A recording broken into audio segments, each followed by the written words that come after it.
Hey, before we get into this episode, have you seen that my new book is out? It's called Stop Selling and Help Them Buy Weddings and Events. And it's a book that you helped me write because you would ask me at a conference, which of your books has what you just spoke about on stage? And if it wasn't in any of my books, I'd say it's in the next one. Well, here it is. Here's the next one. How to respond to reviews. What if you don't like doing sales? The 3 questions to ask every prospect, or they can't ask for what they don't know exists. These are just some of the chapters in there. And the beauty is you don't have to read it front to back.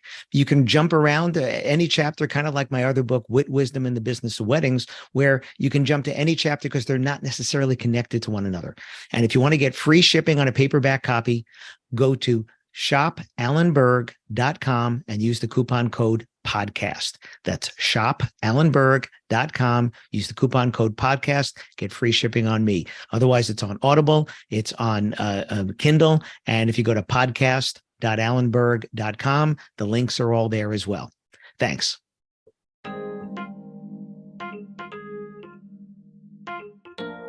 Why do people give up so easily? Listen to this episode. See what I'm talking about. Welcome to another episode of the Wedding Business Solutions Podcast. I'm your host, Allen Berg. I'm a speaker, author, sales trainer, website reviewer, and I help businesses like yours sell more, profit more, and have more fun doing it. Enjoy this episode. Hi, it's Allen Berg. Thanks for listening to another episode of the Wedding Business Solutions Podcast. I'm working on a presentation for this year's Wedding MBA on secret shopping and the results of my experiences with secret shopping businesses just like yours.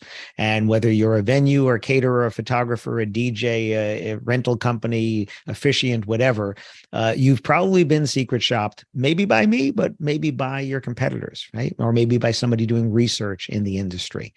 And here's the interesting thing. Every time we do the secret shopping, if we shop a number of businesses, we find companies that don't respond at all. Some of them are technological reasons. It's not an excuse, but there is a technological reason, which actually is probably the easiest thing because it can be fixed if it's technology. I recently had a client of mine ask me to secret shop them, and they wanted us to secret shop actually on the phone as well as through their website, which we did. And we recorded the phone call that when we shopped them, and their person did not do that well. There were definitely easy things for them to fix on that, but it's a person, so it's a little harder to get that person to adopt that as their new normal or their next normal. What was interesting, though, is we filled out their contact form. We got an auto reply, which I'm not crazy about auto replies, those of you that know me. I don't think it was a great auto reply either. But then we got no reply. We got no follow-up, no actual reply from a person. So I waited a week, went back to the owner and said, hey, we didn't get any response, gave him the email address we used. They checked. It had come in, but for whatever reason, it didn't get to the right people, so they didn't follow up. Waited another week. He said he was fixing that. Waited another week, tried it again, auto reply again, no reply again. At this moment, we're shopping about 40 different companies. And of the 40, there are about 4 or 5 that did not respond at all. I don't count auto responses. That's your computer saying we've received your message. That's not a response, right? 4 or 5 that didn't respond at all. Think about how much money that's costing to not reply at all. Of the rest of the companies, everybody replied, some of them quickly, some of them within minutes, some of them within hours, some of them within a day. Some of them might have taken a couple of days, right? Not good, because we know from the Knot and Wedding Wire that couples choose the first one about half the time, the first person who responds. So you do want to try to get to them quickly. I want you to not only be the first if you can, but obviously be the best response, not just the first response. And then we're tracking other things about, how long is it on a smartphone screen? How many links or attachments or things are there? Again, if you've been reading my books or listening to this, I'm not crazy about either of those. We don't want to distract them. But what I want this episode to be about is the follow-up. And it's about the follow-up because it's the easiest way to make more money without spending another dime on advertising and marketing, without spending more than you are now. I'm not saying you don't need to spend money on that. I'm saying you don't need to spend more if you would just work the leads that you get better. So of all of these companies, of these 40 companies or so, there are about 6 or 7 that have tried a second time, a few of those a third time. There's one of them that's up to about 7 already in a matter of, I think it's 3 weeks, and we've gotten 7 responses from them. that company is going to get more business just because the others have stopped trying. Think about that. Think about all the companies that could have gotten the lead that you got. Just pick any lead that you get and how many other companies got that same lead. Not that many. It's a handful typically, right? It could be 3, it could be 5, it could be 7. It's not 20. They've eliminated most of the others in your market and category. If you've read my books, heard me speak, you've heard this phrase all the time. They've eliminated most of your competitors. They like what they've seen and heard and read and watched and experienced with you. And that's why they made an inquiry, which means you're on a very short list. Why would you give up so easily? And then why would you complain about not having enough business or not profiting enough when you have leads that you did not get a no? The biggest opportunity that everybody listening here has, including me, is the people that haven't told you no. Because no doesn't, if you didn't hear no, it doesn't mean they book somebody else. If you heard yes, you're moving forward. If you've heard nothing, it doesn't mean they book someone else. Yeah, sure, some of them have. Some people will never tell you no. They don't want the confrontation. They'll never tell you no. And that's why I've talked about and written about some easier ways to get people to tell you no. Give them an easy way to tell you no, because we want a yes or a no. You don't want to have a pile of people that have reached out that you don't have a no, and you just don't know. These are these maybes, these could be's. But if you're not still following up, you're not going to get that business. Yeah, some of them will come out of the woodwork and come back and say, we're interested. But what if somebody else reaches out to them instead of you in that interim? They're likely to get the business more than you because they're the ones showing that they're interested more. It's actually one of the chapters in my new book, Stop Selling and Help Them Buy, is that you want to be interested more than interesting, right? Interested in their business. If somebody reaches out to me, as far as I'm concerned, that is my sale to lose. If somebody reaches out to you, that's your sale to lose. And because I know that through our secret shopping, because I know that most of your competitors are giving up so soon, it's easier for you to get it just by following up. Some people use an automated process. Again, not my favorite way to do it. Would I rather you did that than not following up? Absolutely. Would I prefer personalized follow-up, because you have to see what are people saying, and is there something that they said that I need to respond to specifically as opposed to a generic message? Yes, would absolutely be better. And if you are using an automated process, you want to make sure you stop that process as soon as they respond to you, so that you are responding personally. Because if they feel it's just copy, paste, copy, paste, copy, paste, they'll feel like they're just another number, and they'll go on to somebody else who's responding personally. The only good news there is most people aren't responding after a certain amount of time. After about a week, most companies have given up and they're like, well, that's it. And what I don't want you to do is make assumptions that they're price shoppers because they ask about price, or they're not interested because they stopped responding. It's just not the case. Some of you are sending emails that are going to their spam folder, and you're not trying to text or to call or some other way. And they're thinking you didn't respond at all, because not everybody checks their spam filter.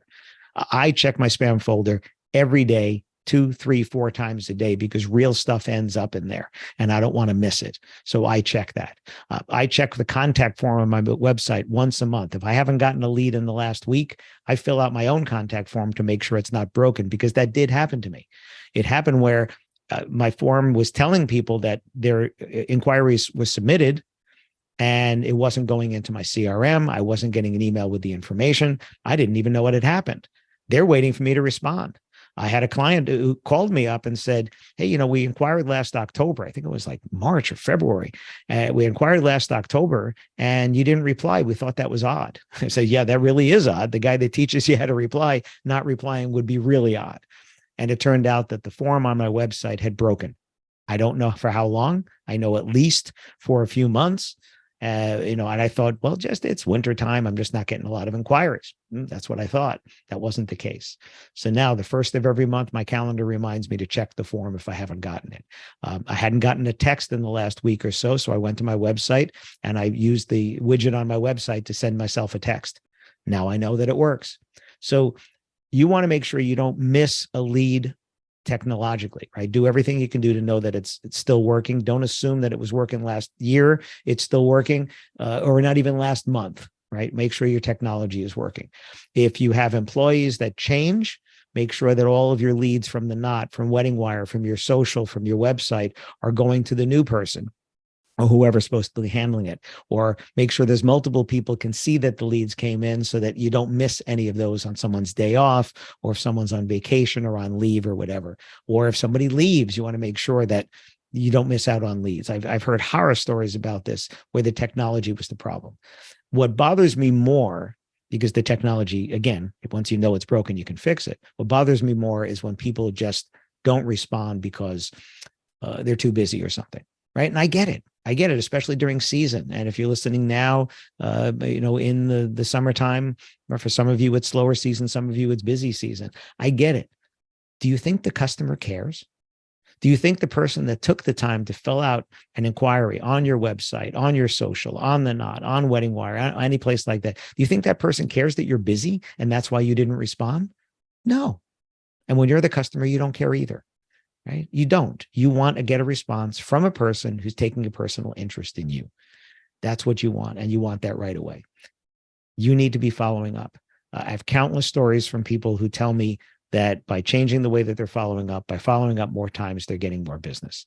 I did a webinar recently for Wedding Pro, and people had sent in things, and one person said they had changed to responding the way that I teach, and they're getting 60% of their people, their couples, are responding within 24 hours now on The Knot and Wedding Wire.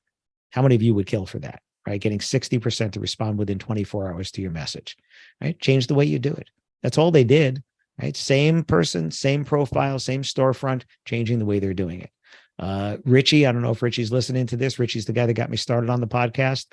Last time I spoke about following up, he went and followed up with months worth of leads to his DJ company. Not just this week and last week, months worth. Some of them he might have had a conversation through digital or phone or whatever, and some not.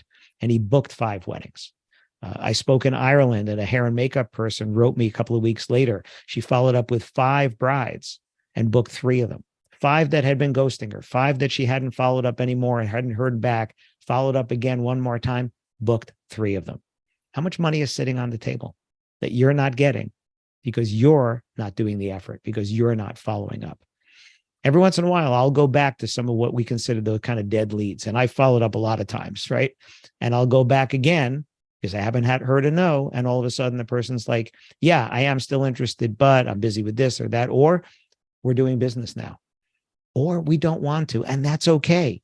We're not going to do this now. That's okay. I want the no or the yes. I'll take either one. So if nothing else, follow up one more time than you are now. And I think you'll get some more business from it. Thanks for listening. Let me know how it goes.